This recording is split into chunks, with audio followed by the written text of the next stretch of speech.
news across the galaxy, where they talk all things LA Galaxy with the Nag Boys. Let's start nagging.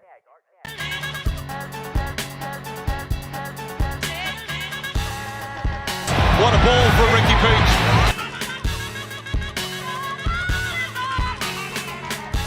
News across the galaxy. Keep on nagging, guys.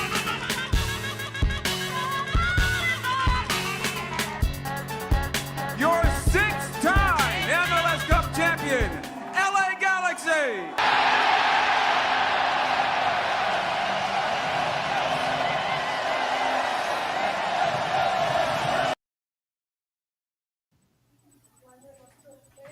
That was a fever dream, man.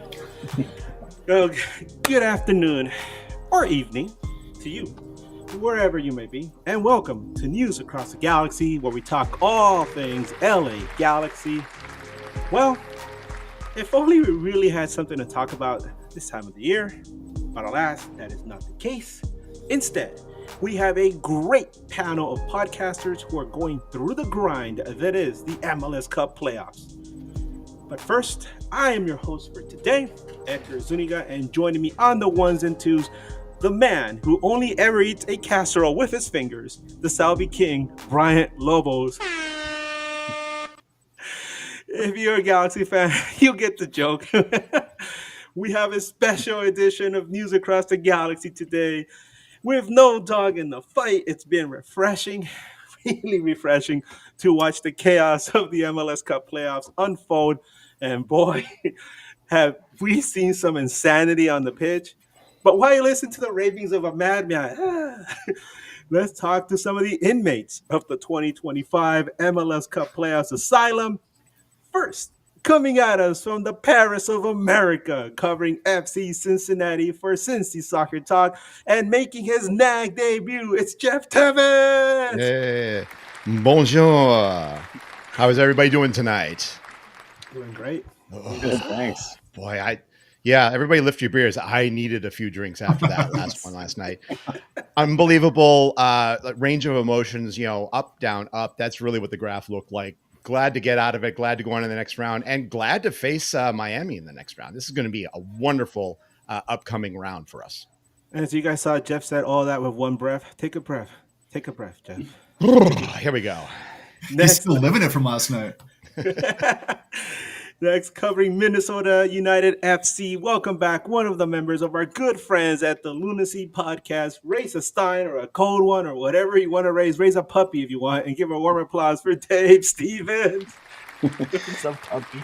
Yeah. Cheers, Edgar. Thank you, Edgar. Thank you, Brian, for having me on once again. It's a pleasure to join you and Jeff and Nathan as well. And Jeff, I'm right with you. I know exactly what kind of emotions you're feeling right now, because I tell you what, I haven't calmed down from yesterday afternoon's Seattle Minnesota match here in St. Paul. That was it. It was a roller coaster of emotions, good and bad, and yeah, just grateful the Loons were able to pull that one off in another shootout in advance to, I'm looking forward to seeing who the Loons will play. That match is going to happen a little later on tonight between Portland and San Diego. So they'll face the winner there.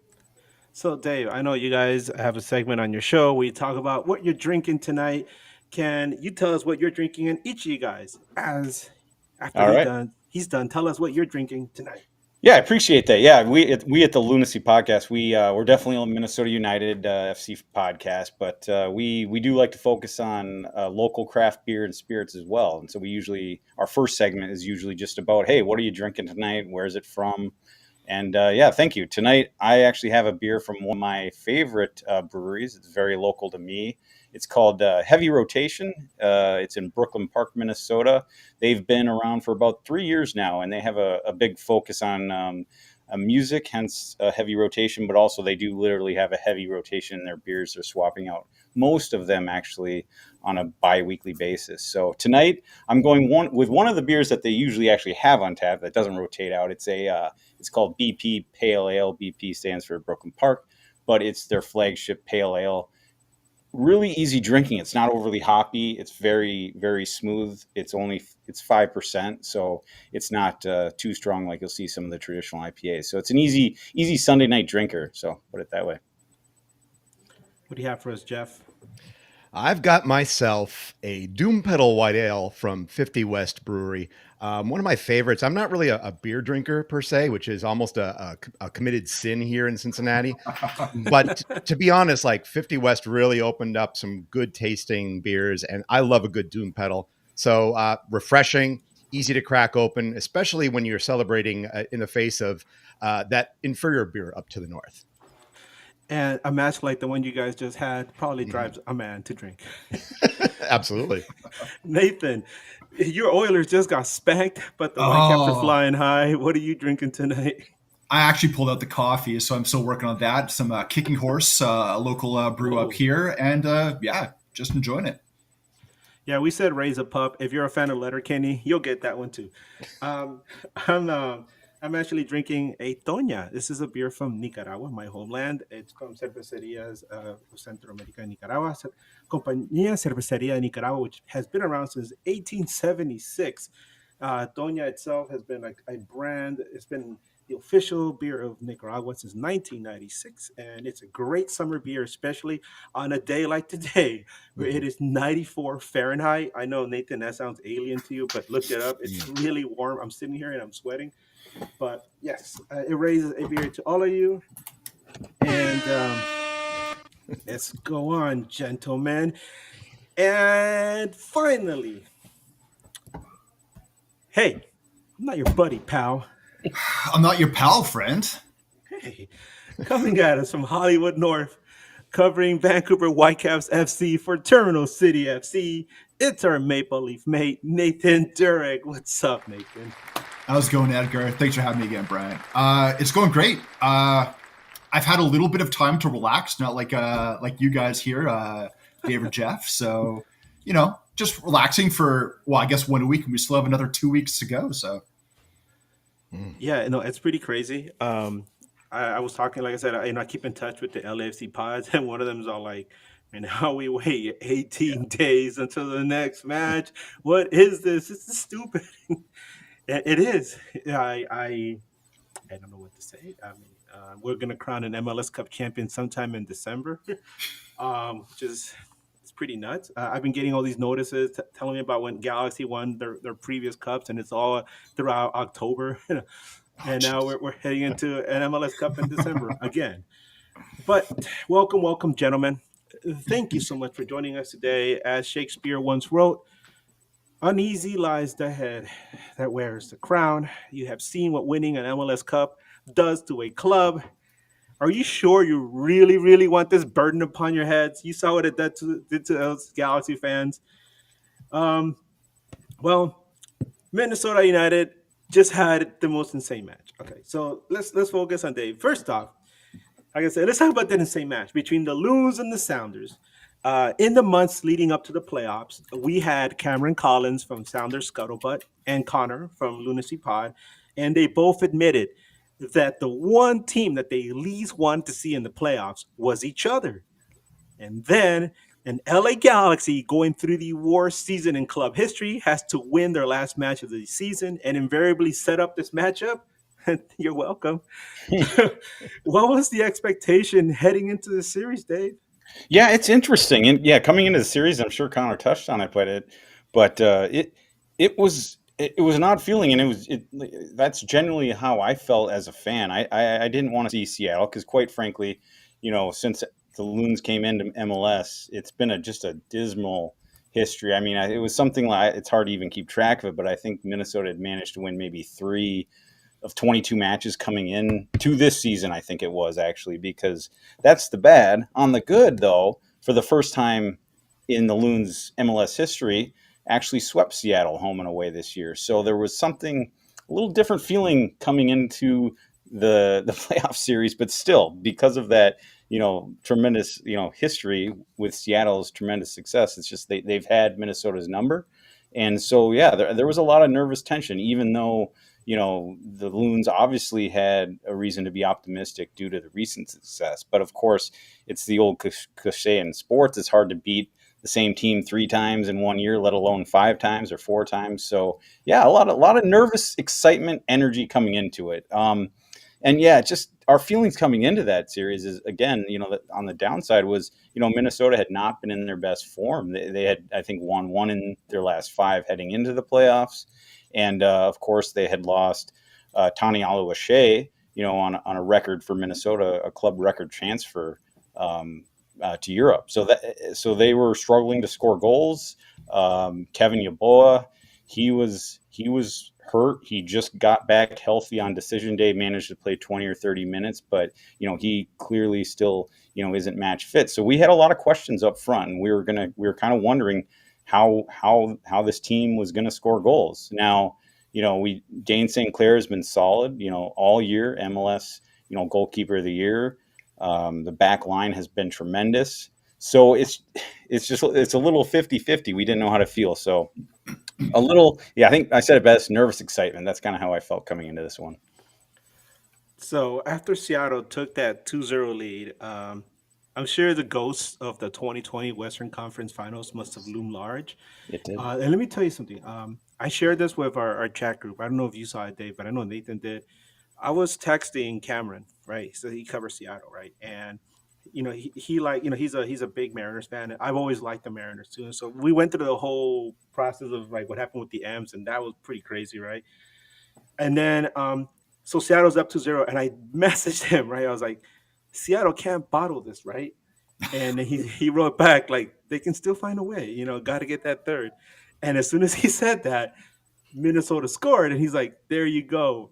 I'm like, no way. I'm like, wow, this is crazy. And then as the game was unfolding, I was like, this is drama. And then as soon as I texted that, Minnesota tied the game, and I was like, oh my God, no effing way. Yeah. And then the match was heading toward the end, and I was like, still lots of time, buckle your seatbelts. And then after that, it was just radio silence from him. Yeah, I'll tell you, that second goal within, inside of, I think, 8 minutes to go down 2-0 at home, they look shell shocked. It was, Morris Dugan, who's been fairly solid defender all year, just kind of whiffed on a ball that he knows he went to the ground immediately, just knowing, his mistake. And at that point, it was the air in the stadium. I was not at the game, to be fair, but just on record. But yeah, that you could just tell the air was just completely let out of the stadium. People were shocked. As for I'd say this is the only thing that kind of I kept up hope was actually game 2 in Seattle, where Minnesota lost 4-0. If you'll remember, in that game 2, or I'm sorry, 4-2. But in that game 2, Minnesota fell behind 3-0 before trying to come back. And they tried to make it a game. And I think it was because of that, like I said, coming into this series, I was a bit nervous on, could this team score goals? Could this team score 3 goals if needed? I was skeptical of that, to be honest. But in that game 2, they never gave up, even though they got down so big so early. They never gave up. They ended up making a game out of it. Yes, they gave up another goal and ended up losing 4-2. But at least that showed me, and it showed the supporters, that showed the team that, hey, they're going to keep fighting. And so ironically, it was that second game where they scored a couple goals that gave me hope. And as soon as they scored that first one, that's how it starts. And at that point, I started thinking, like probably a lot of people, hey, maybe the next goal, the team who scores the next goal could possibly win this game. Of course, it got a little difficult after Rosales got a red card. A well-deserved, unfortunately, red card. He's had a bit of history of being a little hot-headed when he plays, and it showed up at the worst moments. So that just made the eventual comeback all that more unlikely and shocking, really. So, like I said, the Loons flipped the script. Now, talk to us about the madness of that second half and then the penalty shootout, because I'm at home, right? Yeah. And I'm watching this, and I'm getting really, really like nervous, and I'm like we're getting really tense because that's what we were watching. It was like incredible, and I'm like, this is me as a neutral. What was going through your mind? Oh, it was like I said to start, it was just a roller coaster.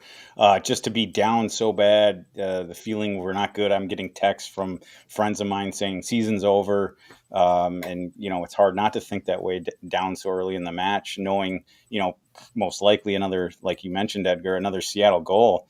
That's probably it for the Loons. But yeah, then to get into the second half, down a man.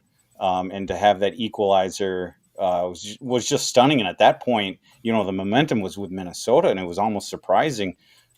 We had thought this game would go to a wide open match at 2-1, and it did for a while. And then as soon as as soon as Minnesota equalized, I'm talking to Tony, another co-host on the Lunacy podcast. We were watching the game together, and we both kind of agreed, okay, Minnesota's going to sit back, they're going to park the bus, down a man, try and get to penalties. And that's what I expected. That's not what happened. And for Minnesota to take the lead 3-2, I think around the 70th minute, it just again, we're on the upside of that roller coaster, just riding high, just almost in utter disbelief. Couldn't believe it. And it figures, one of those goals, was a set piece, by Marcanic. He's scored 10 goals now, I think, on the year. He's always in the right space, and on that back line, he put that in. That was probably the most exciting goal. But boy, it was just a roller coaster. And then, of course, to complete the analogy, Seattle scores, quite late, I think, with just a few minutes remaining to equalize. So again, it's just crazy. It's just crazy. Seattle being Seattle, right? Yep. So here you go. Then the doubts start coming in again. Oh, they're going to steal it from us. And yeah, again, Edgar, you said it. We, as Loons fans, we can't get that the Western Conference Final out of our mind, where Minnesota had a 2-goal lead very late in that game out in Lumen Field. But yeah, so I guess at that point, if Minnesota can get to PKs, we're confident. Minnesota's a very confident penalty taking team. They've had tremendous success since they come into the MLS across all competitions, Leagues Cup and the U.S. Open, and then here in the MLS Cup playoffs, I think they'd only lost one shootout in their history in MLS, and that was earlier this year in the Leagues Cup. So I think there was a bit more confidence once we got there, because we had Dane St. Clair. He's a very, very good, goalkeeper for PKs, obviously. And but this, if you didn't see it, if anybody listening or watching didn't see this one, this is one to go back and at least watch the highlights on where you can find them probably everywhere. But boy, we're talking, Pereira starts it off for Minnesota, and he's one of our best takers, or at least he has been on the spot. We need his goal. We got, they got it in the first, game one of this series.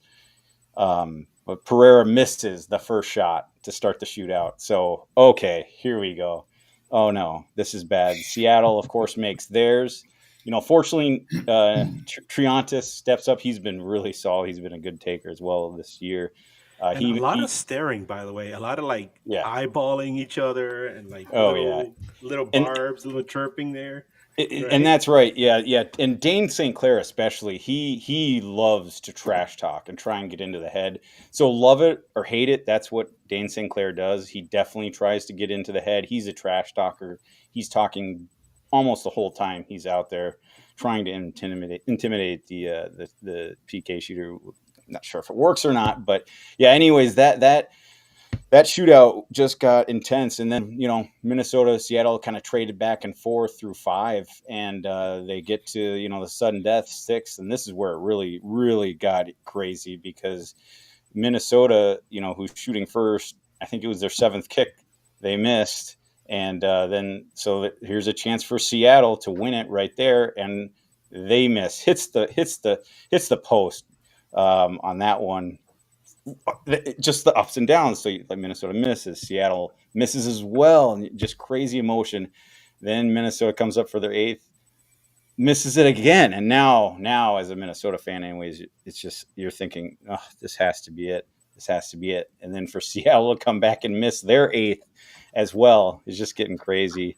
And then, of course, it has to get in this way. The 9th, Seattle and Minnesota both make their 9th shot, and then the 10th taker is Dane St. Clair, who fairly calmly slots his in, and then Thomas takes the goalkeeper for Seattle, takes his penalty and bangs it off the crossbar, and Minnesota wins. And I should have added, Seattle subbed out Stephen Fry in the 87th minute or so, very late in the game, to bring in Thomas, who they call their their PK specialist. So that's why they brought him in. And then Thomas, I should have also mentioned, injured his pinky or one of his fingers. You could tell he was literally screaming in pain. I thought he was screaming because he, had saved his first.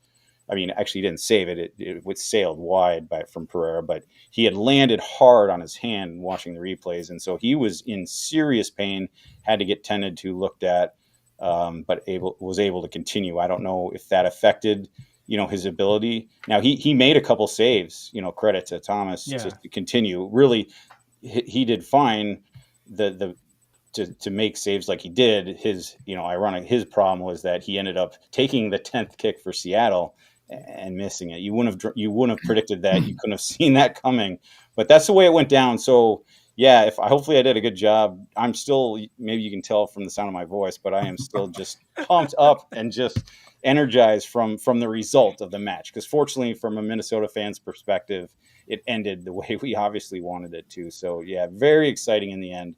It was worth the ride. Let's put it that way. So well, you definitely gave Seattle fans something to mutter about. Yeah, in the evenings, in some dank pub. You're right, and if I'll try and be a little partisan here, but you could definitely make. I won't, but you could, or anybody could. Certainly, Seattle fans could make the case that Seattle was the better team, throughout the entire series, throughout all three games, or maybe you could say like through most of the series, through a significant amount of minutes in every single one of these three matches. Seattle, arguably was the better team.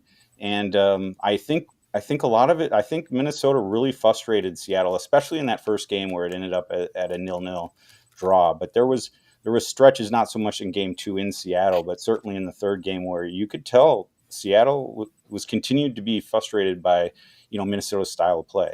And, I'll be the first to admit that a lot of times, especially down the stretch when they lost Tanya O'Shea, that, the style of play has not been all that exciting. If you put it on the watchability index, be fairly low, to be frank. But Eric Ramsey, he's doing what it takes to have success in this league, and it's worked at least so far and through the first round of the playoffs. So yeah, and as we've seen throughout the history of MLS, Supporter Shield doesn't equate to an MLS Cup. Mm-hmm. It's very rare when the stars line up in that fashion.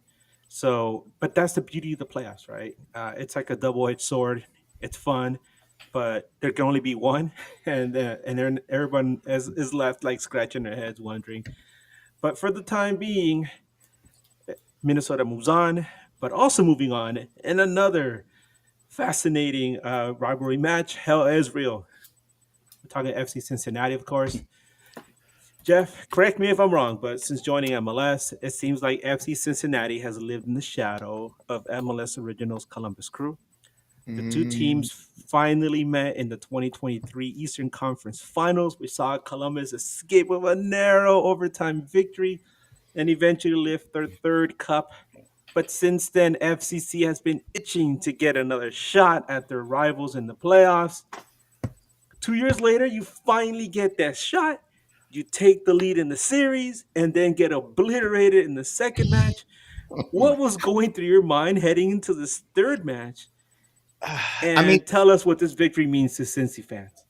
I'll definitely address game 2 first, because I was there in the press box covering it for CST. And I think a lot of people, when we saw the wheels coming off, it was when Alvis Powell, our right center back for the game, started to slip on the pitch. So, obviously the spikes weren't long enough, not sturdy enough. Something's amiss with the pitch. And then we saw some other people slipping and sliding, and it's like, ooh, we're not on the right page. I mean, something is wrong. And once the red card came out, it was actually 1-0 already for the Crew. And at that point, you're like, look, if a second, third, fourth, dare we say a fifth goal goes in, and the Nordic era were cheering for a fifth to go in, we just looked at it and said, look, goal differential does not matter in this series. We know why we're behind here. We didn't have one of our best right center backs. We didn't have a player on when Yuya Kubo got the red card. We knew that we were behind an 8 ball, so it doesn't matter how many shots you take. to go in, you're probably not going to win this game. And when we were down 4-0, all you got to do right at that point is like, just don't make it bleed all over yourself.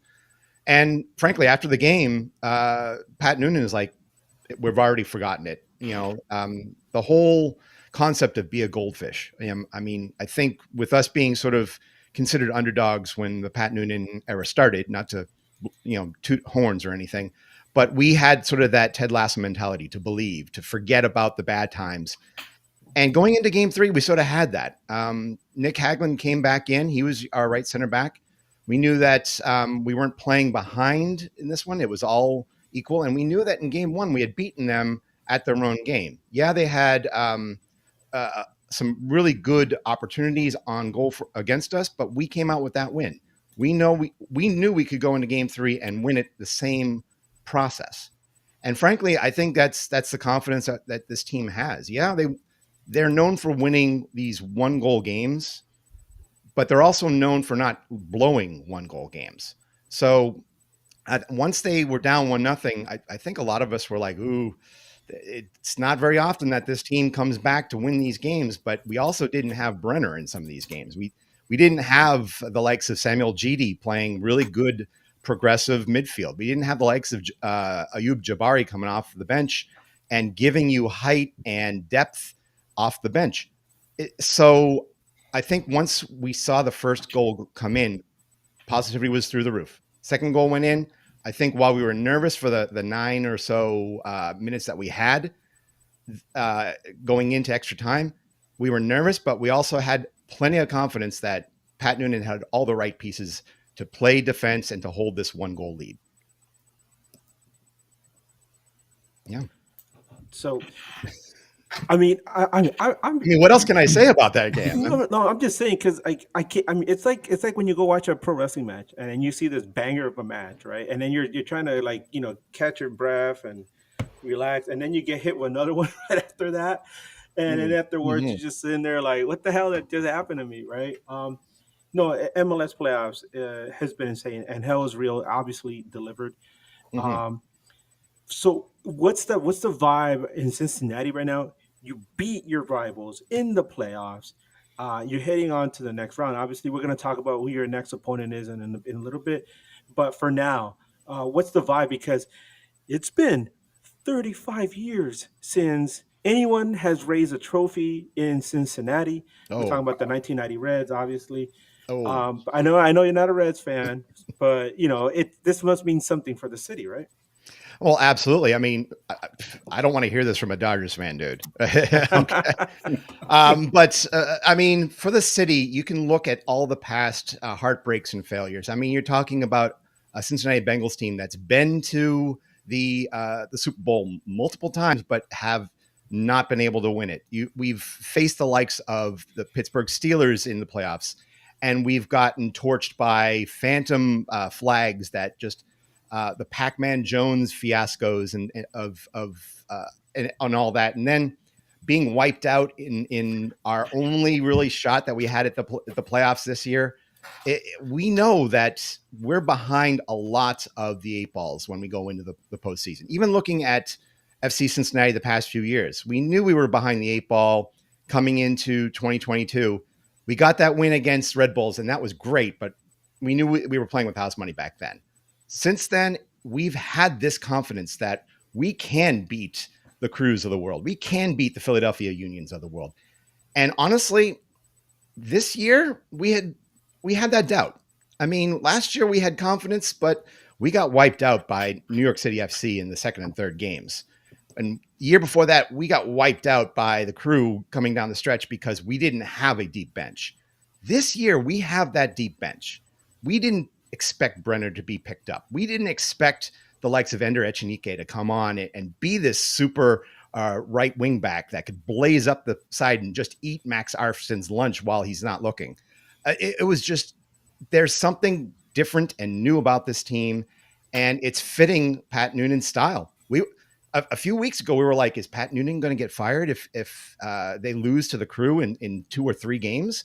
Now it's like, give him an extension, give him keys to the city. It feels like the confidence is there. But at the same time, we're also like, we've seen this in 2023. We've seen this in the past. We're not going to get ahead of ourselves. We're just going to play each game the way it's meant to be played. And there is another place where something feels different, something feels new. And you know what I'm talking about, Nathan. I've always said, and you've heard me say it before, I've always said the Whitecaps are always on the verge of something bigger. The Village obviously loves their Caps, and all they needed was a little push to energize a fan base hungry for MLS Cup glory. There was talk of the Caps maybe having to leave BC earlier this year, right? Then Mueller joined an already good Whitecaps team, and it's instant magic. Now there's talk about an elusive MLS Cup and possibly a new stadium. How would you describe the turnaround from a year ago and Vanni Sartini? It's really, really strange because even after what the season last year was, which was still for the Whitecaps a decent season, they made it to the playoffs. There was another Canadian championship. It felt okay, but it also felt like there was a refresh that needed. We had 3 years under Sartini, and he had done really, really well to transform this team, along with the likes of Axel Schuster, our CEO and sporting director. But when they made the decision to let Sartini go and bring in Jesper Sorensen, there was a lot of uncertainty because we just didn't know what this meant. And I think that uncertainty kind of went to MLS in general. I mean, you took a look at a lot of the pundits beginning of the season. They had the Whitecaps finishing either 14th or 15th in the West. There was not a lot of belief in what this team could do because I think there was just a lot of uncertainty. We ended up having to get a lot of players really, really step up. Nobody expected Sam Adekugbe to have a season-ending injury 3 games into the season. Nobody expected Ryan Gauld to, go up for a headed ball and end up having a knee injury that put him out for 7-8 months. There was a lot of adversity. Nobody expected that after the Champions Cup kind of debacle where, they ended up having this amazing run and then, kind of losing everything at the last game. But nobody expected that they were going to have a roster that had an injury list of 18 players for the next game because half the team got food poisoning in Mexico. This team's had to deal with adversity time and time again, and they've kind of seemed to find a way. So kind of in our little pocket in the Northwest here of the continent, there's been a lot of quiet belief. And as the season's gone on, we've seen other people start to take notice. I think a lot of that happened even before Mueller came over, but when he came in, it just supercharged everything. There's only been 1 loss since he's been here, and I think that was his second game. Everything else has been, 2 losses because decision day. Heading into the playoffs, it kind of felt like we had our own 3-game series as well, just like what Jeff and Dave went through with their respective teams, because we played FC Dallas on decision day at BC Place. And that was a very weird game for us. We ended up going down to 10 men very early in the game. I think it was within 10 minutes. We had a straight red card for a dog soak call.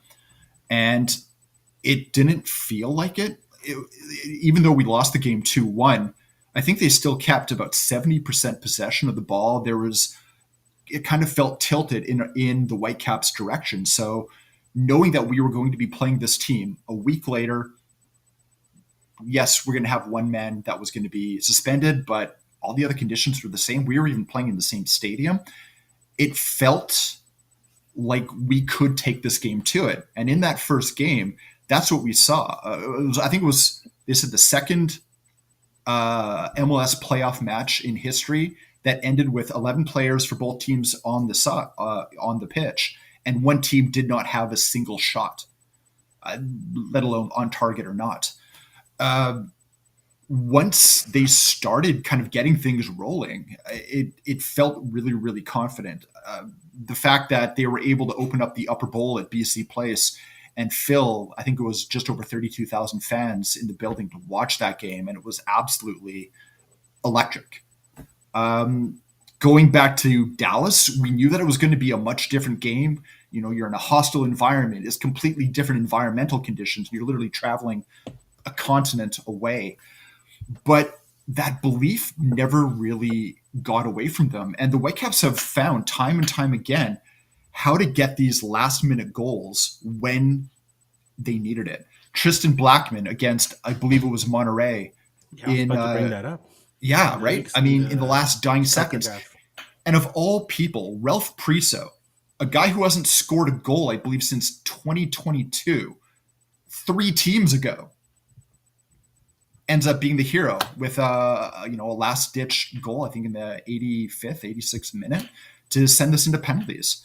And once that and that's just kind of always been this team this year. It's been very, very different than previous years in that they get a goal down.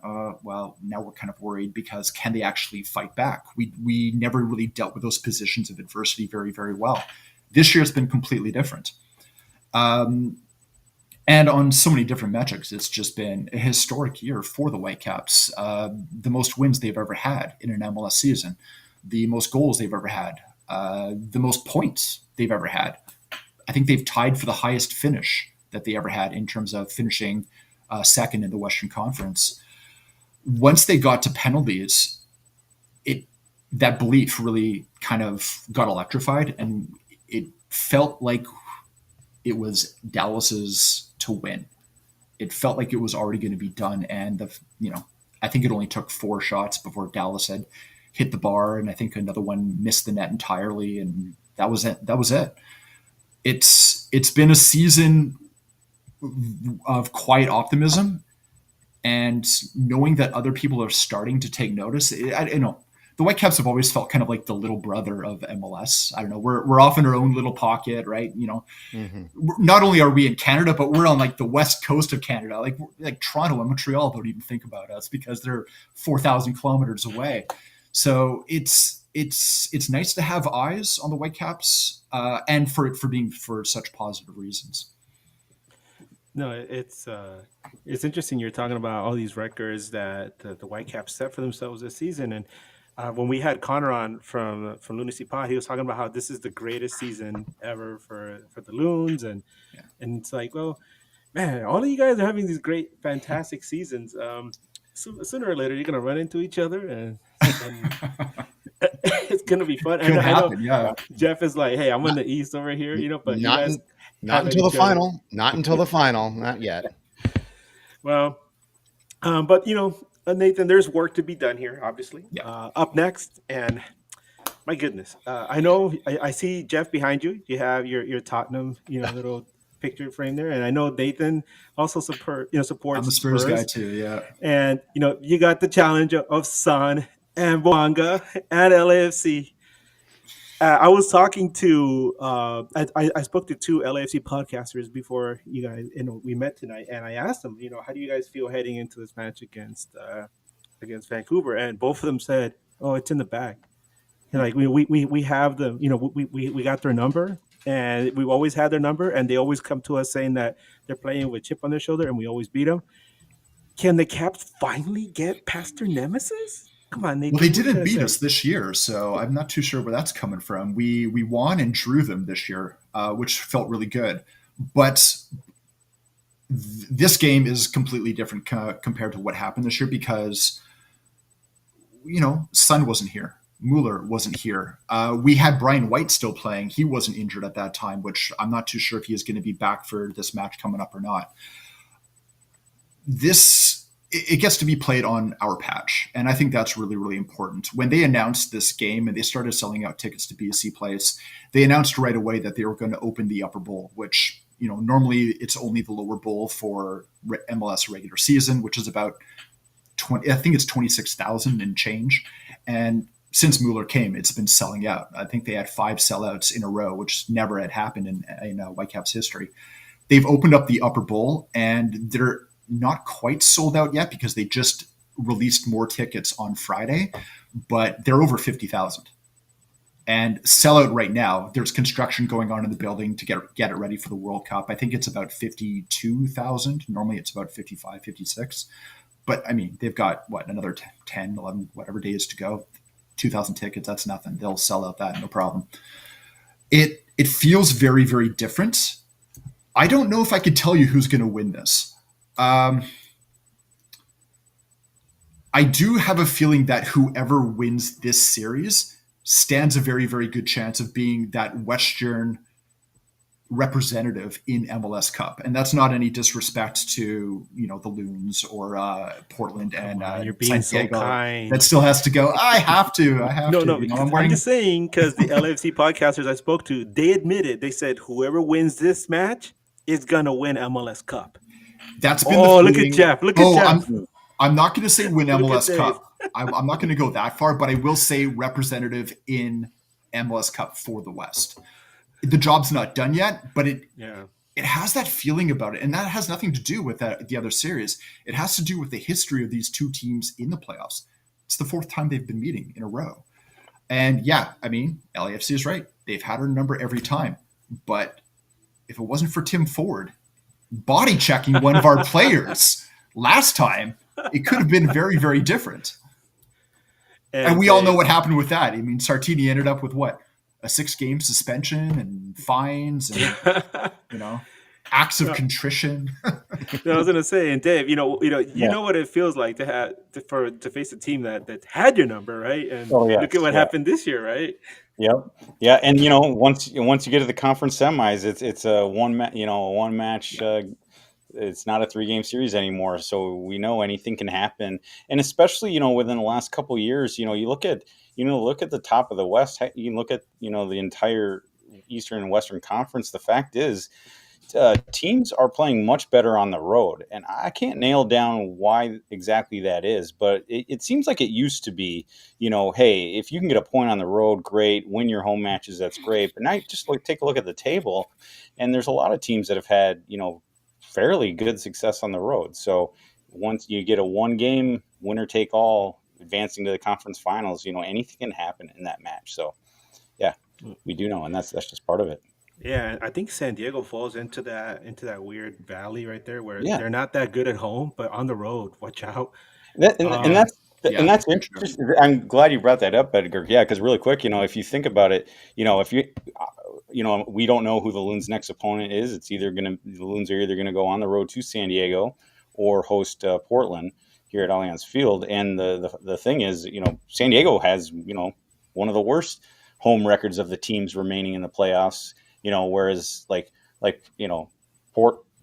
Portland, of course, doesn't have a great record on the road. But so you kind of look at it and say, well, maybe Minnesota has a chance. But I also got to say, going into that, Minnesota, unfortunately, they have not beat San Diego this year. They lost to them twice. They haven't beat Vancouver. They lost and draw to Vancouver, and they haven't beat LAFC. Now, they lost to LAFC twice this year as well. Now, they played tough at LAFC. They've played tough in a majority of their games, but the critic of Minnesota would say, well, they haven't beat the best teams consistently, and I would say to that's certainly true. However, with this style of play, I think it can frustrate anybody, and Minnesota has shown they're a road warrior, like a lot of the good teams in the West are. So. And I think you nailed it as well with everything that goes on past this first series. It's 90 minutes. Right. And 90 minutes, anything can happen. You're not playing where you can kind of, hedge your bets, lose a game here and move on. 90 minutes is completely different to anything else that I guess you take a look at any other sport that we have in North America where you got, best of series. Mm-hmm. It doesn't really compare. You can't really look at those past records as much. Yeah. And speaking of teams that play well on the road, Jeff. There we go. You've got one of the toughest draws in the conference semifinals, as FCC will have to deal with Inter Messi FC and their hordes of pink-wearing supporters. Mm-hmm. I mean, you know what I'm talking about. Whenever Miami rolls into town, all of a sudden, all these pink kids show up in the stands. What can FCC do to muzzle, pun intended, that potent attack and stymie Don Garber's dreams of Messi lifting a cup? Well, I mean, people look at it and it's like, oh, it's Messi, it's DePaul, it's Suarez coming back from suspension. All hands on deck. They're going to absolutely murder all the teams coming down the stretch. Not so fast, my friend. Lee Corso is echoing through the halls right now. Last time that Messi decided to play here at TQL Stadium was a 3-0 loss to us. So I'm not as terrified of Miami as I used to be. I mean, we know what happens when Messi decides to turn it on. Last time we were in an elimination game against Miami was the U.S. Open Cup back in 2023 at home. We ended up losing in penalty kicks. But even then, we came back in that game to tie it up after we were down 3-2. So we know that we can figure things out on this Miami squad. Now, granted, the last time we played them was down in Miami, 0-0 draw, and Messi wasn't playing. DePaul had yet to join the team. It was basically Pico and Suarez up top with Busquets sort of pulling all the strings. But we know that we can beat this team. I spoke with, of all people, Danny Higginbottom, who was doing the color analyst game in Game 3 just the other night. And the topic came to beating Miami. And he's like, you cannot focus your attention on Messi. He is going to be Messi. You have to stuff the supply chain. You have to make sure that he doesn't get the ball and then is able to distribute. You have to pressure Busquets. You have to pressure DePaul. You have to pressure Alba. You have to get all of those people trying to get the ball to Messi in order to stifle Messi.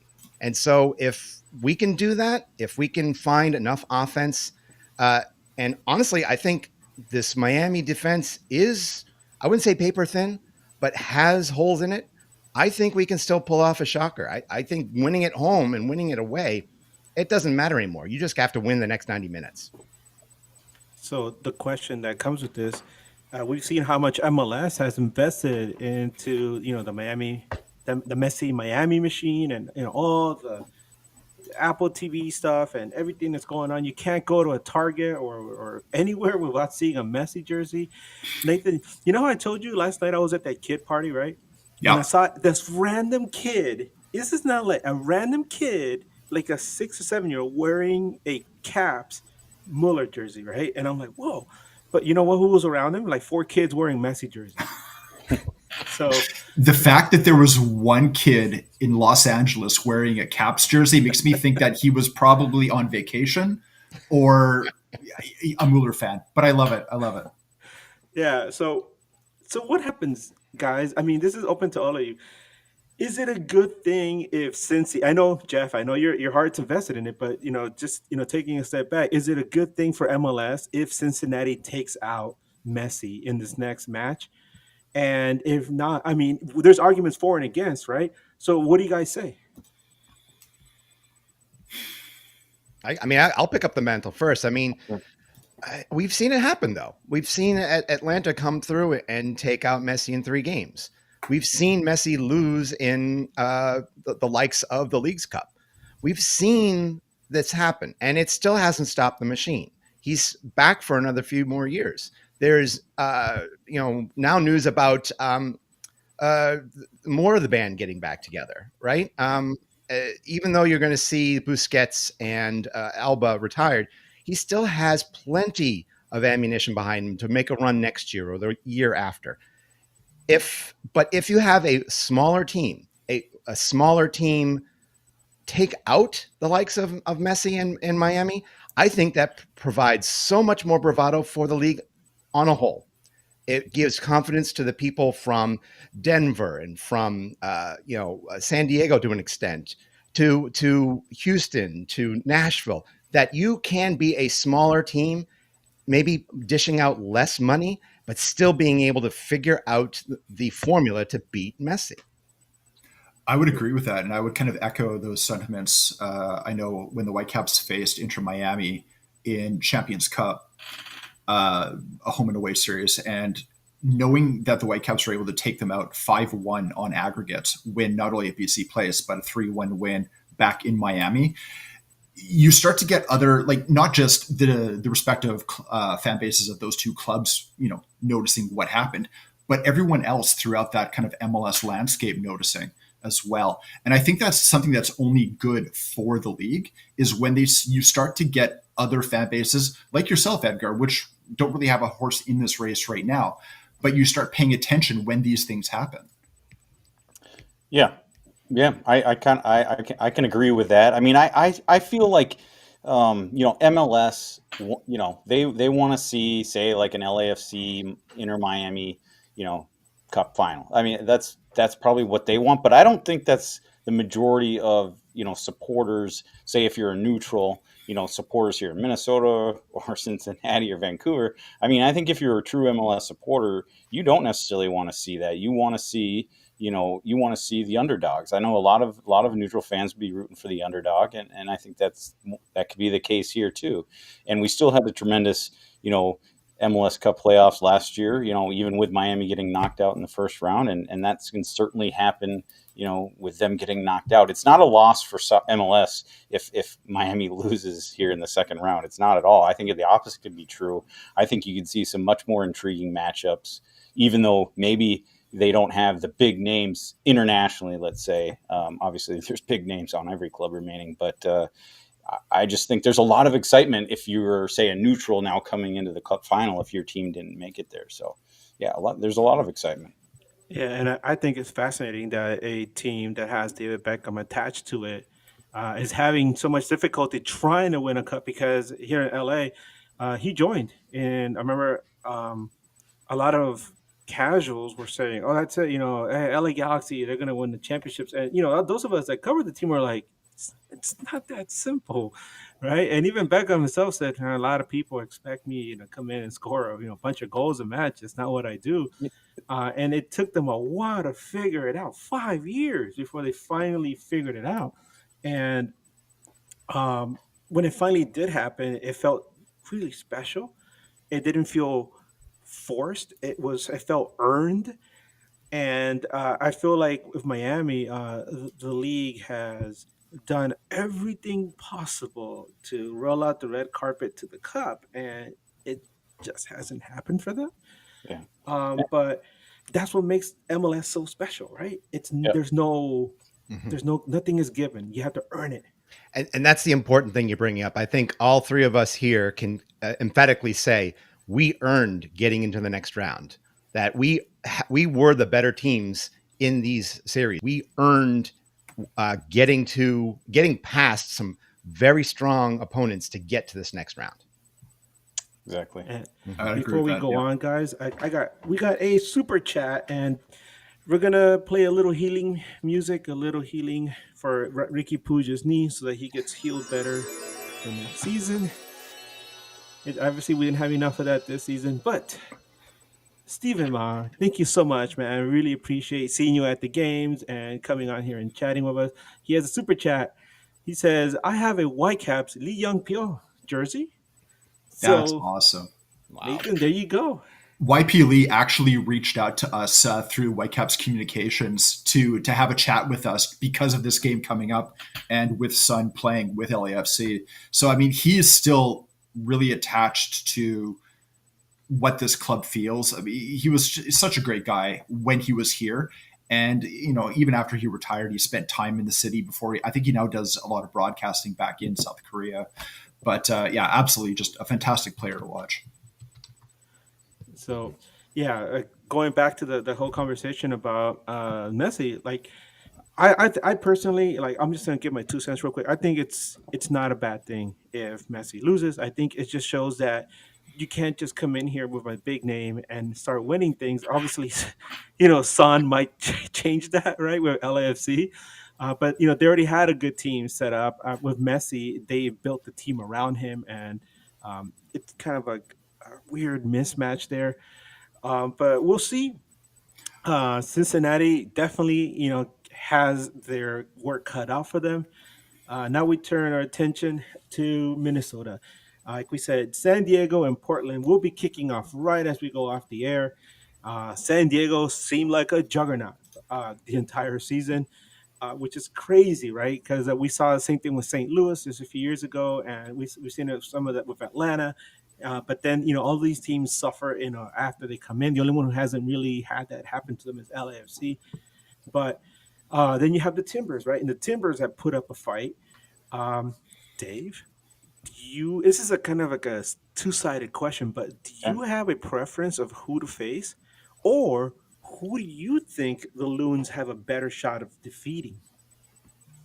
Yeah, that's a good question. I'm gonna answer it though.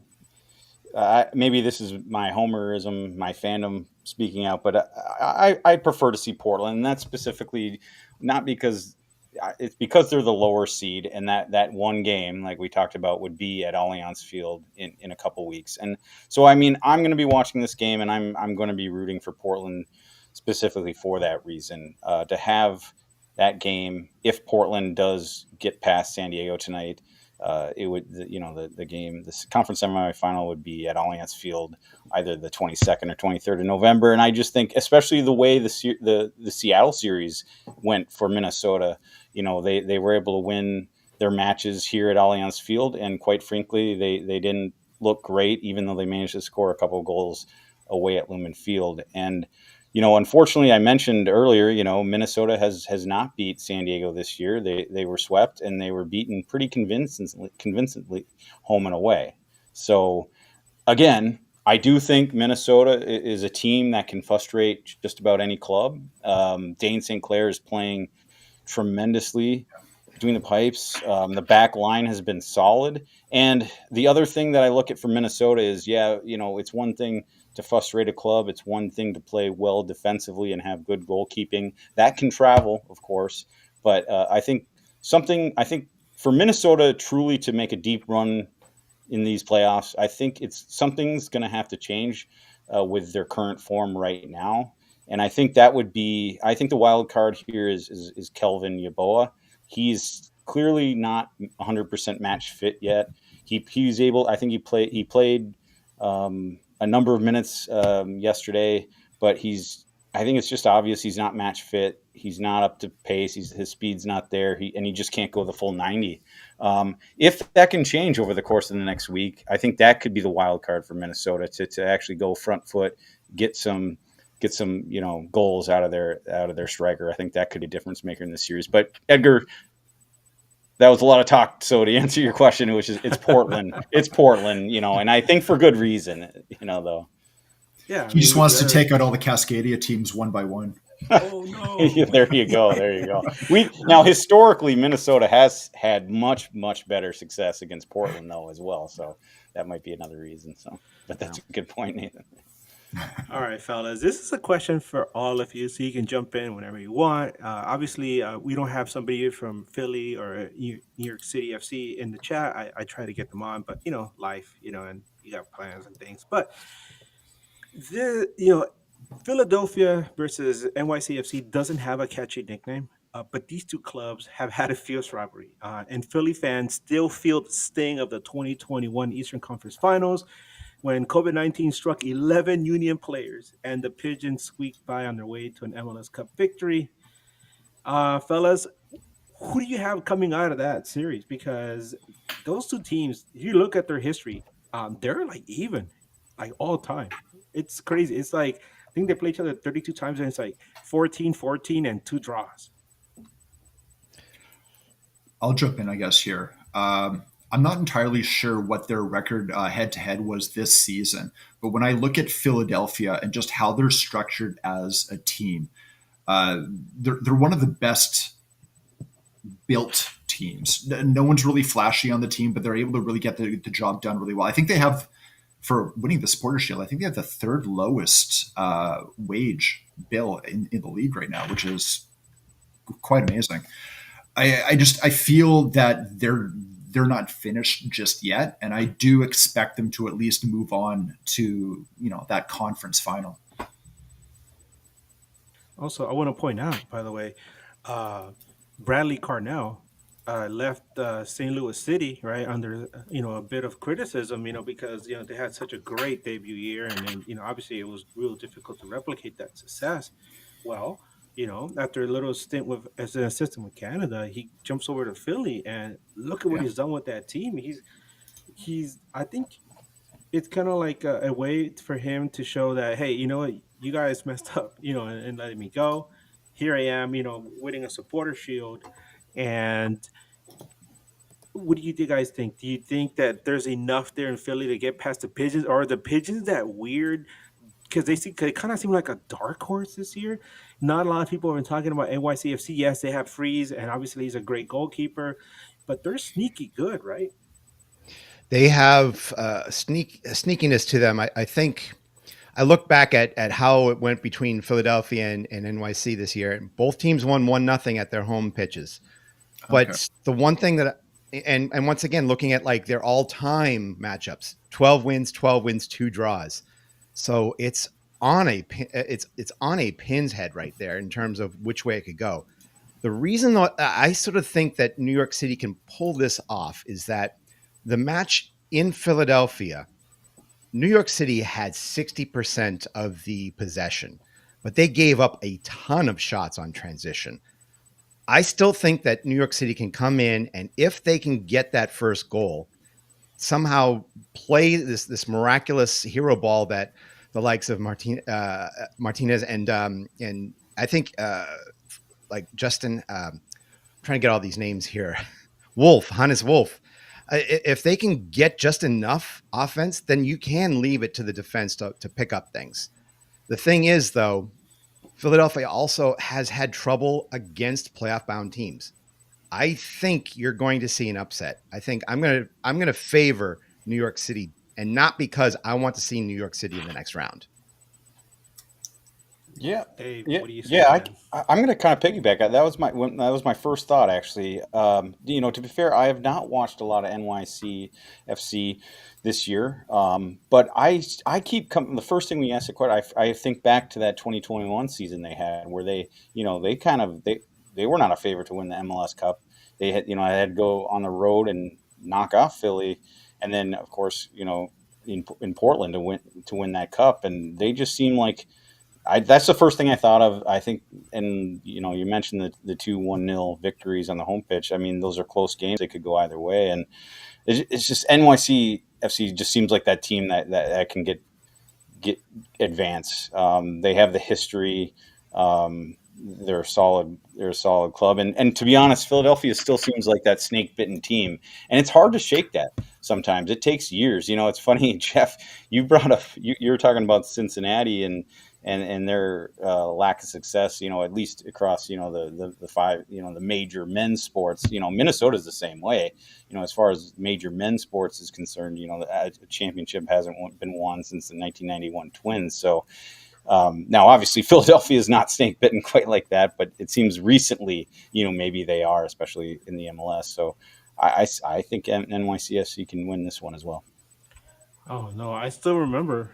I was walking my dog that afternoon, and I'm listening, and I think to myself, "Hey, you're gonna wrap this up in the penalties," and nope, they choke in the penalties, and lo and behold, we have the guys down the street, celebrating a victory, and I'm like, "Damn it, right? We can't bring that up anymore." Your empty trophy case meme, right? Um, but uh, what happened later that night?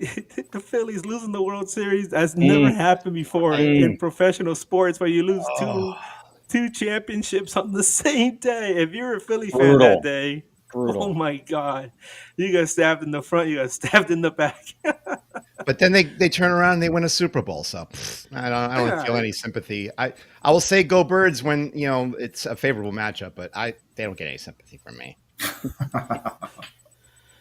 Well, fellas, what are your thoughts on the playoff format? Because I follow a lot of the U.S. soccer podcasts, and this was a topic of conversation on one of the U.S. soccer podcasts is run by Jimmy Conrad, and and Charlie Davies, and they're all talking about the playoff format, and they're like, what is this? And something that one of the LAFC podcasters pointed out to me is like, he asked, "Hey, how long have we had that first round with the 3 matches?"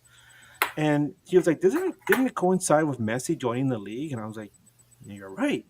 I was like, Messi joined the league that year, and Miami was so awful that year that even after he joined, they still couldn't make the playoffs. But it was set up. It was set up to line the pockets, obviously, and get as much as they could from that first round of the playoffs. But it feels really disjointed to me personally. I don't know, there was that one stretch where we had the win or go home, right? It was like the one-off matches, and that was absolute drama at every stage. But then you have the argument for home and away. what do you guys think? What's your preference? And I mean, if you say home and away, look at what happened in the first two matches in your series, and tell me if you would have liked that. Well, I guess I'll go first. First of all, there's a couple things I do not like the best of three series in the first round. First of all, I just don't like it.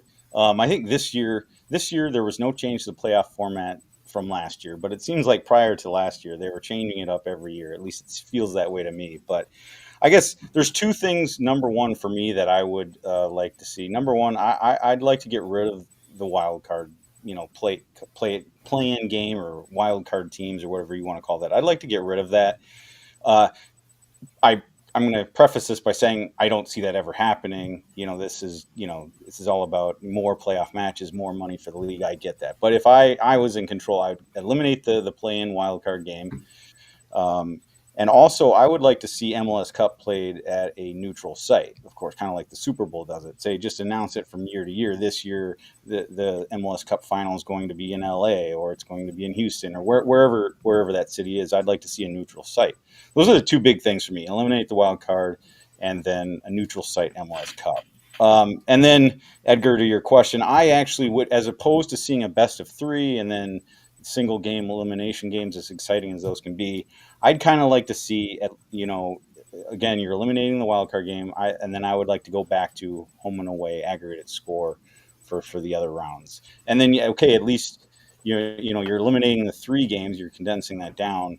And I do realize that I say this, it wouldn't have gone so well for my Loons. But as far as the playoff format, I would like to see us go that way. But I think the biggest thing for me is a neutral site MLS Cup. If I could only have one of those changes, that would be it for me. Yeah, Jeff, I can understand that as well. Yeah. No, I was gonna say, Jeff, home and away wouldn't have been so good for you guys either, right? No, it would have been horrible. I mean, but at the same time, though, you also look at it and say, well, they might have played it differently. Like if it was home and away, then maybe Nick Hagglund would be 80% healthy and he'd play this game. They wouldn't, be wrapping him up in bubble wrap and unwrapping him for game 3. There'd be so many more different ways that you can approach game 2 if game 2 had more muscle to it than it was this year. If I had my dithers around me, and I'm not the biggest fan of best of 3, but last year I hated it. This year I loved it.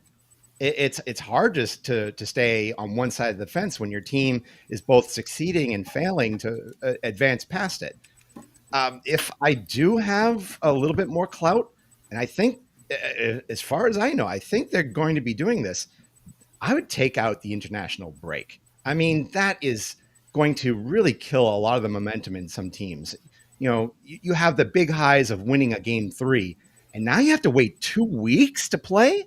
I don't like that. I want to go ready to play, especially since if you win that, then the next game is a week later. It just feels like the momentum is all weird and out of whack. Nathan, can you imagine this happening in the NHL playoffs, in the Stanley Cup playoffs? You're like, well, you're in the middle of the series, and all of a sudden they're like, oh, international break. Well, first of all, if it happened in any Canadian city, they would just riot. So we would have to at least throw someone else in there to play the game. And we don't really have to worry about it with the NHL because the playoffs last about 8 months. The one thing that really kind of gets me is the fact that 60% of your teams in MLS make the playoffs. Mm-hmm. It doesn't feel like a big achievement. And I think it should. I think if you make the playoffs, it shouldn't be that you had a losing record, but you still got in. So that's one thing that I would like. I agree with what everyone else said. I think if you can get rid of that international break, get it out of there, because having this wait where you're waiting almost a month to play your next game is ludicrous.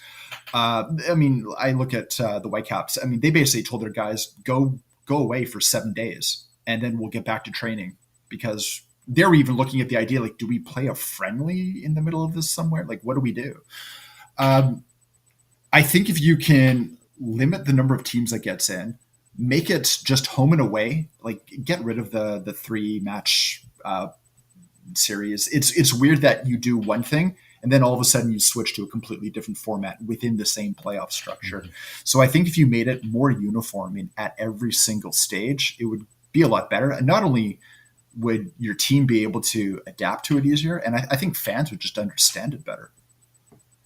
I think it's I think it's kind of hypocritical of MLS to talk about how they're concerned for the safety and health of all the players, and then you you clutter the entire regular season with all these other tournaments like Leagues Cup. I don't like Leagues Cup. I prefer the U.S. Open Cup because it's spread out, over the course of the season, and and then you clutter the entire season where it's front loaded, or like you have a ton of matches, in the last couple of months, and you have up to three matches in a week, and then you get to the playoffs, and these guys are tired, they're injured, they're worn out, and then you're like, oh, you got to play all these three matches, right? Like, I think was it Vancouver, or I forgot what team it was that was forced to play. No, it was Charlotte, right? It was forced to play at one day, and then like 4 days later they have to play again.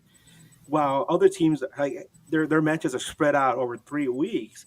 Yeah. It's like that's so disjointed. It's so wonky. Yeah, I wanted to bring that up too. Okay, fine, with the best of three, and a majority of the series went the full 3 games this year. I think was it 5 out of the 8 went 3 games.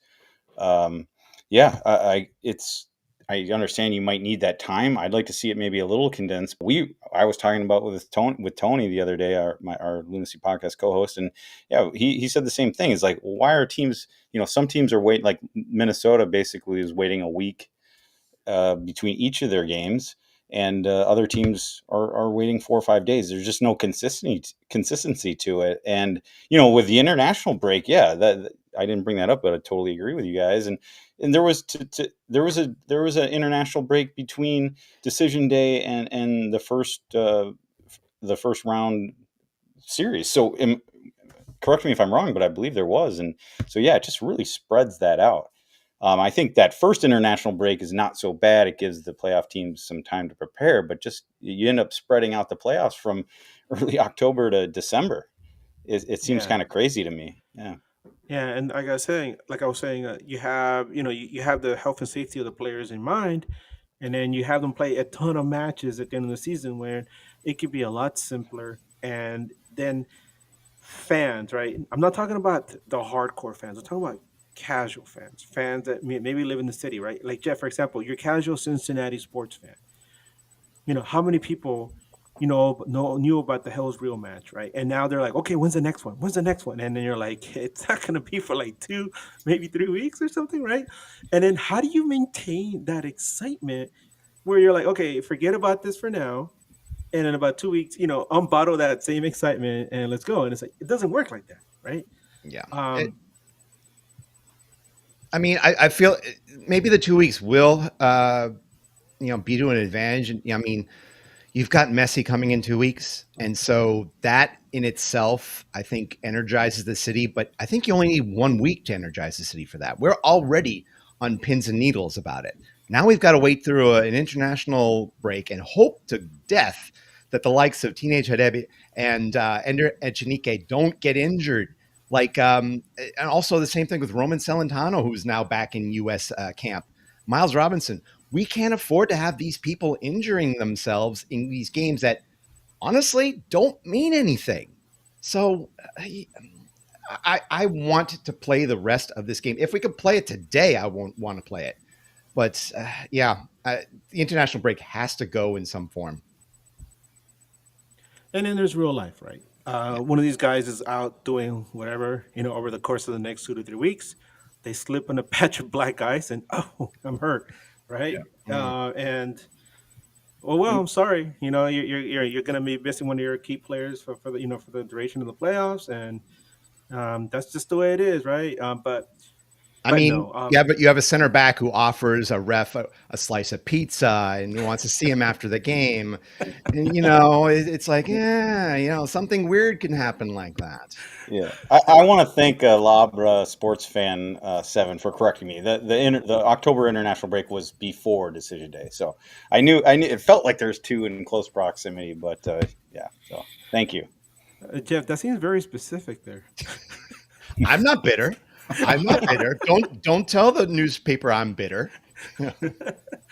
Well, guys, yeah, I'm gonna leave you with this last question because it's something like we were talking about. The all the hype behind Messi, and we saw kind of something similar when Beckham joined the league. Here in LA, but it's kind of like the eternal question because Major League Baseball, NFL, and NBA, they do a very good job of marketing their stars. The NHL does to a certain degree. I mean, obviously in Canada, here in LA, it's kind of like if you're within the city of LA, you know who the Kings are, and when they're doing well, you know they're doing well. But the NHL kind of lags a little behind the three other major sports leagues. But then you have MLS, right? And I still remember 10 years ago, it was exactly 10 years ago to the day. I was in Colorado, I was in Denver, and I was walking around downtown Denver looking for any sign that the Rapids existed. And the only thing I could see was like the small banner somewhere like on the side of a building that had a picture you can only see half of Tim Howard, right? And it's all like, the Rapids. And I'm like, that, that's it, right? I would go to sports stores and nothing. What 6 years ago I was in Boston. I went to we were staying near the Boston Commons, and I was walking around that whole area, and I went through three sports stores, and I would looking for anything that had the Revs on it. I even went up to one of the guys at at this Dick's Sporting Goods, and I was like, "Hey, do you have any New England Revolution?" And he's like, "Who?" I'm like, the Revs, your Major League Soccer team. He's like, "What's that?" And he kind of looked stoned out of his mind. So I was like, never mind. But yeah, um, my question is, what can MLS do to market the MLS Cup playoffs better? Because aside from Apple TV, right, where you could see it once you log on, it's kind of in a bubble, isn't it? But what can we do to make this more accessible to your casual sports fans, to people, kids that are in YSO, or to like the parents they'll go to on the Sundays and Saturdays and watch their kids play, and then maybe they're interested in it. How can you market the MLS Cup playoffs better?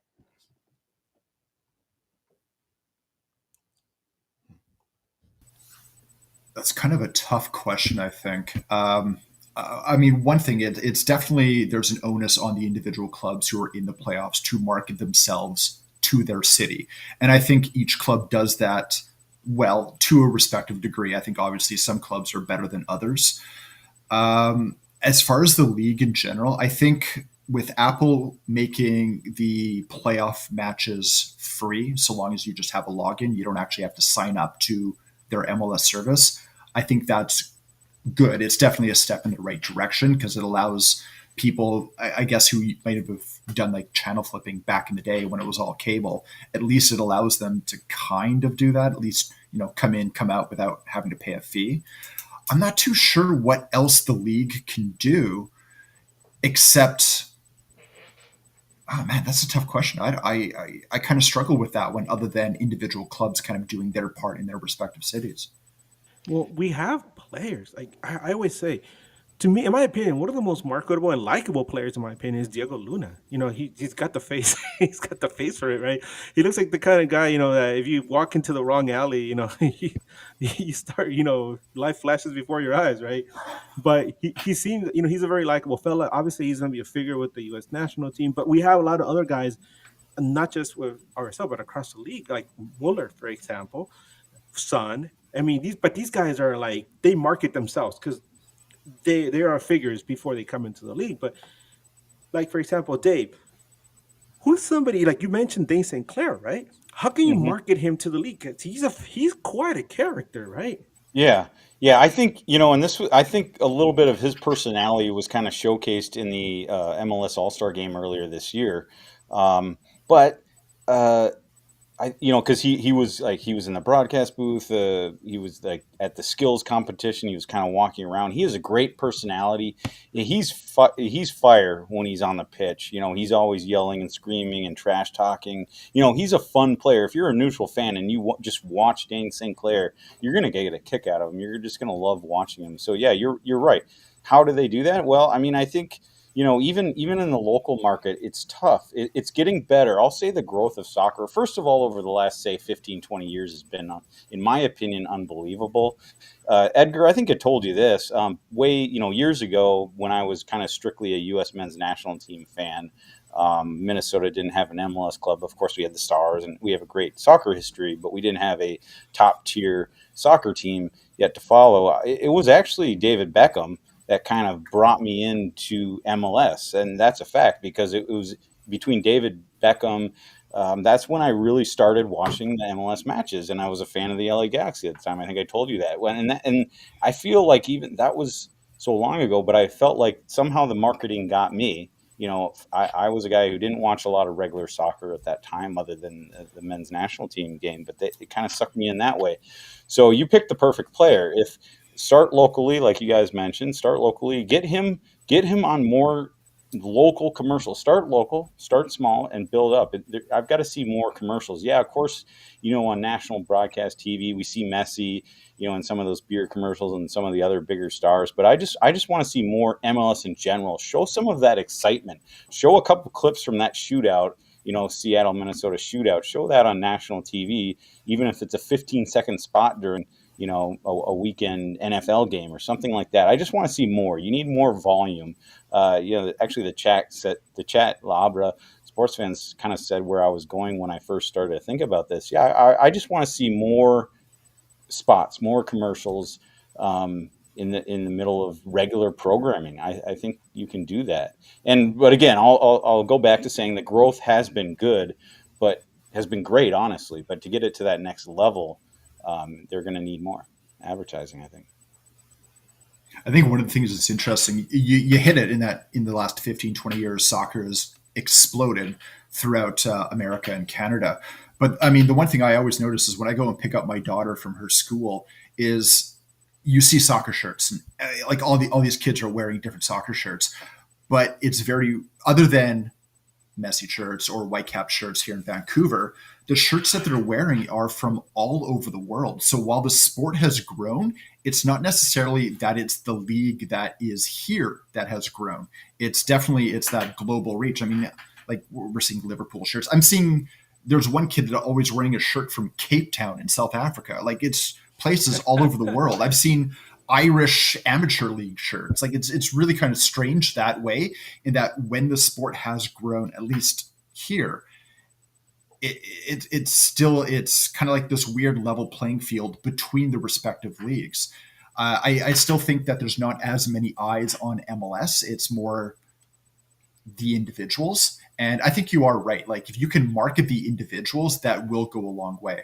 I think some teams are starting to do that well. And I think you are right when you said that Beckham did kind of seem to kind of kickstart that a little bit.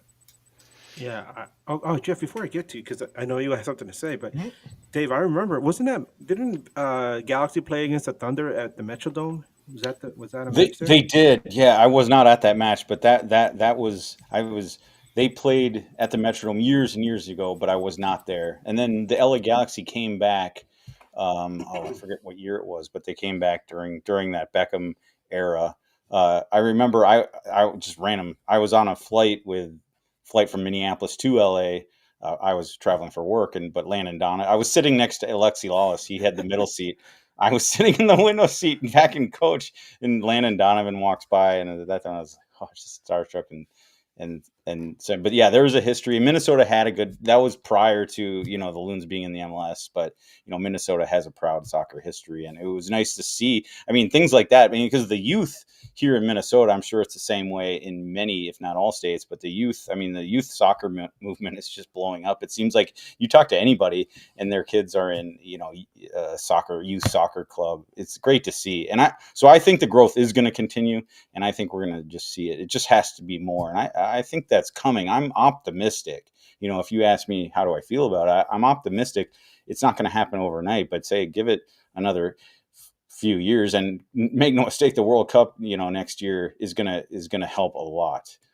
Boy, I remember in '94, I don't want to date myself, but I was a little younger, but I was still old enough. I was in high school, I'll say it, but I hardly even knew the World Cup was going on, honestly. And the growth from that point in 1994 to 30 years later, it's going to be something special. So I'm looking forward to that, and I'm really curious to see what MLS is going to do and how they're going to treat, because it should be a huge build up to that World Cup.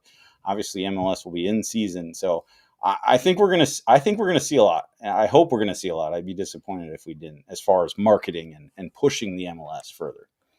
So, Jeff, I want to hear your thoughts, but I also want to ask you, um, what kind of footprint does FCC have in Cincinnati and state of Ohio and that region, right?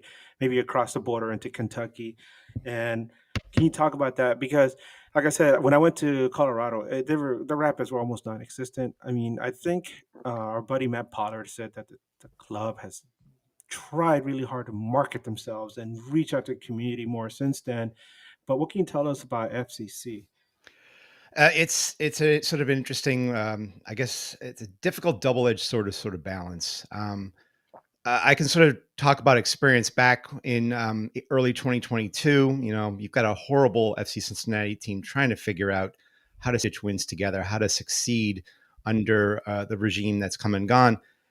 There was a question that was asked to Phil Castellini, who was partial owner of the Reds, the Cincinnati Reds, about how they weren't spending money, and they weren't making a team that was people were proud to support. And when someone asked him about that, his response was, "Well, where else are you going to go?" And that, I think, ruffled a lot of feathers within Cincinnati, because for years in the USL, we instantly latched on to FC Cincinnati. We liked how this team had been created for the fans, that this team had been marketed for the fans. And we had that chip on the shoulder that, well, the old guard here who support the Reds, support the Bengals, don't cover soccer in local television or radio. They were sort of be like, it's nice, but we are Reds country. We are college football country. So that we never really got the onus, shined on us. But success does breed attention. And that's the other half of the sword. You have to have a team that's willing to break eggs to make a decent omelet. And we're sort of happy we have that owner in place that realizes that Cincinnati has to put a little bit of investment into their product, or else people aren't going to really care about it.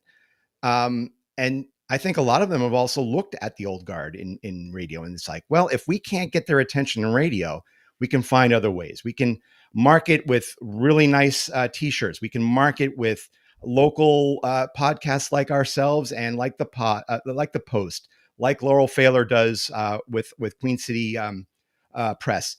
There are so many more outlets out there that we've done a good job to shine lights on. If local radio doesn't want to cover it, if local TV doesn't want to cover it, we'll take up that mantle. And maybe to continue sort of my thoughts in terms of how you reach out to more people. One of the big things is you have to make it affordable for the typical viewer. You have to make it affordable for the people that want to come to these games, spend money to have their kids watch entertaining soccer. You have to make it affordable. If you are pricing people out of going to these games, if you are pumping the prices twice, 3 times, 4 times as normal, then you're not going to bring the interest into it. We like it because we can afford it. We like it because it's entertaining. We like it because our kids play the game. So we there's a lot of things that need to be done, but you cannot raise prices on tickets, or else we're going to have a stagnant league with people that don't want to spend money to watch these games. Yeah, and when you look at what was that graph that went out not that long ago that shows like how all the major leagues in North America get the revenue. MLS, a lot of it, it's ticket sales Yeah, and yeah. merchandising here at at the local level, and we're at that stage. I guess that's kind of frustrating, especially for me because I've been following the sport at the grassroots level since probably like 86, 1990. And yeah, I'm dating myself too. But yeah, I've seen the growth of the sport where I grew up in the 80s. I remember people saying, soccer's stupid, soccer is un-American, soccer, is not part of our culture. When it's like, hello, the sport has been here since the country has been around pretty much. Mhm. And, the US Open Cup is one of the oldest sports tournaments in, all of sports in the United States. And um, I mean, I'm sorry, Nathan. I know Canada has a whole different, path, right, in the sport, but that I'm talking about, MLS, pretty much started here in the States, and um, but that's just the way it is. Now, um, there was another question I was gonna ask you guys. Oh yeah, we're almost running out of time here, but let's say it's on the eve of the big match, right? It's a couple weeks have passed, right? And everybody and like you are there, right? You're there with the team, and you got to get everybody ready, right, for the match the following day. You are there. You're in charge. Um, Jeff, I'll let you go first. What do you tell your club to rile them up for this big match against Miami? As much as they put, as much as people have put stock into Evander, as much as people look at Kevin Denke as the big price, this is the thing that's going to push them over. As much as they look at Brenner, we're still considered the underdog. Everybody who looks at this matchup is going to be like, it's Messi, it's Suarez, it is the glitz and glamour from Barcelona, from Argentina, from all of the places in the world that are expected to lift trophies and platters.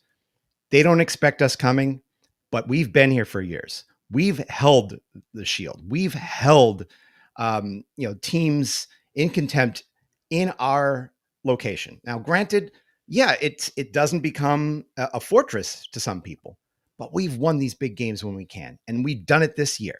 We can do it again.